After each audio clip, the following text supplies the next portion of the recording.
LPU ప్లేస్మెంట్ల రికార్డులు సృష్టిస్తోంది. Final year student 2.5 కోట్ల ప్యాకేజ్ పొందుతున్నారు. 1700 మందికి పైగా ఎల్పియు స్టూడెంట్స్ 10 లక్షల నుంచి 2.5 కోట్ల ప్యాకేజెస్ పొందారు.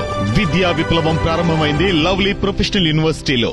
ఏపీలో శాంతి భద్రతలు క్షీణించాయని, మహిళలపై అఘాయిత్యాలు పెరిగాయని విమర్శించారు వైఎస్ఆర్సీపీ అధికార ప్రతినిధి రాచమల్లు శివప్రసాద్ రెడ్డి. సూపర్ 6 హామీలు, లోకేష్ ప్రకటించిన 32 పథకాలు పూర్తి స్థాయిలో కోతలు లేకుండా అమలు చేయాలని డిమాండ్ చేశారు. కూటమి సర్కార్ చేసిన అభివృద్ధి కన్నా తెచ్చిన అప్పులే ఎక్కువ ఉన్నాయని ఫైర్ అయ్యారు. ఎన్నికలకు ముందు ఇచ్చిన హామీలన్నీ మరిచిపోయారని ధ్వజమెత్తారు రాచమల్లు శివప్రసాద్ రెడ్డి.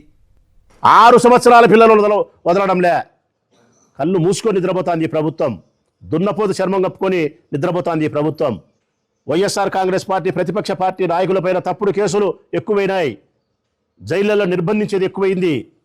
జర్నలిజం పైన దాడి చేసే ప్రయత్నం ఎక్కువైంది. సంక్షేమం లేదు, అభివృద్ధి లేదు, డాంబికం.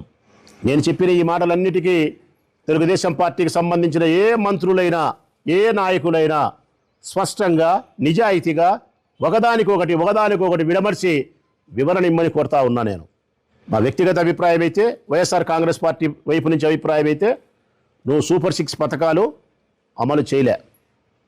నాలుక మందం మాకు కాదు. అబద్ధాలు చెప్పి ప్రజలు ఏం మాట్లాడినా దులుపుకొని పోయే నీ శర్మమే మందం. ఇది కాదు, తప్పని నిరూపించాలనుకుంటే పీక్ 4 అనుసంధానం అనేది కాదు. 1500 డబ్బులు, నిరుద్యోగ భృతి 3000 రూపాయలు, 20 లక్షల మందికి ఉద్యోగాలు.